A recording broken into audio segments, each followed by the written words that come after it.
कहते हैं किताबें सिर्फ ज्ञान नहीं देती, कुछ किताबें राज भी छिपाती है।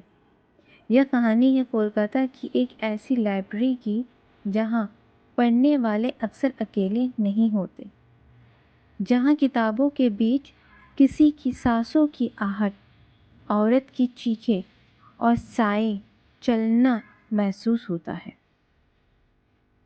नेशनल लाइब्रेरी अलीपुर भारत की सबसे पुरानी लाइब्रेरी, लेकिन इसके तहखाने में छिपा है एक ऐसा सच आज भी रात के अंधेरे में लोगों की रूह कपा देता है।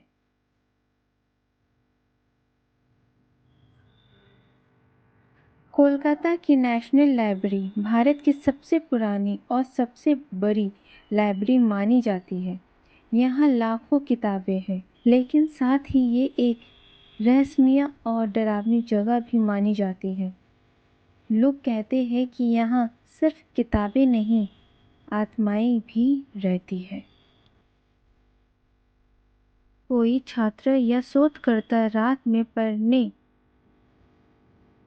में पढ़ाई करने आता है तो उससे आवाज़, पन्ने पलटने की सरसराहट और कभी-कभी किसी अदृश्य साए का मौजूदगी महसूस होती है। लाइब्रेरी के कुछ पुराने कर्मचारियों का दावा है कि उन्होंने एक औरत को सफ़ेद साड़ी में सीढ़ियों पर चलते देखी। जैसे ही वे पास गए वह गायब हो गई।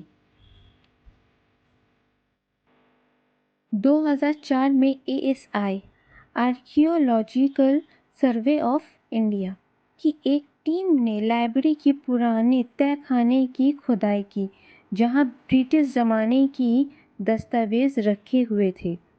कहते हैं खुदाई के बाद से वहां रात को अजीब अजीब आवाज़ें, रोने की चीखें और दरवाज़ों का अपने आप बंद होना खुलना शुरू हो गया।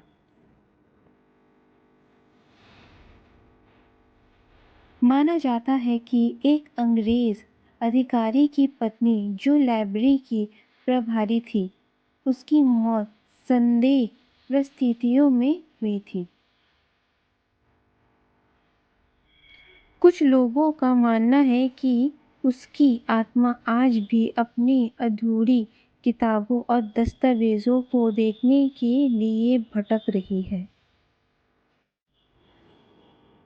कई छात्रों ने बताया कि जब वे देर रात तक पढ़ाई करते हैं, उन्हें ऐसा लगता है कि जैसे कोई उनकी निगरानी कर रहा है।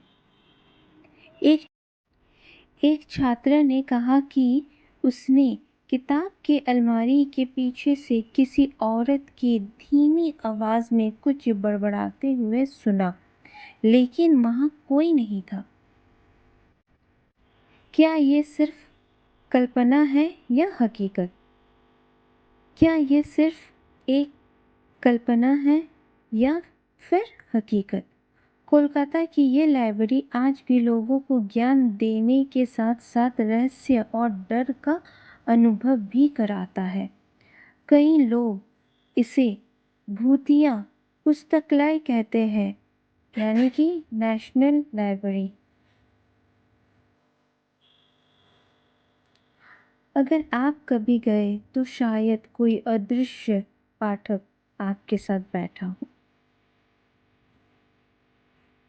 अगर आपको मेरी ये स्टोरी अच्छी लगी हो तो प्लीज़ मेरे चैनल को सब्सक्राइब और वीडियो को लाइक करें। Thank you.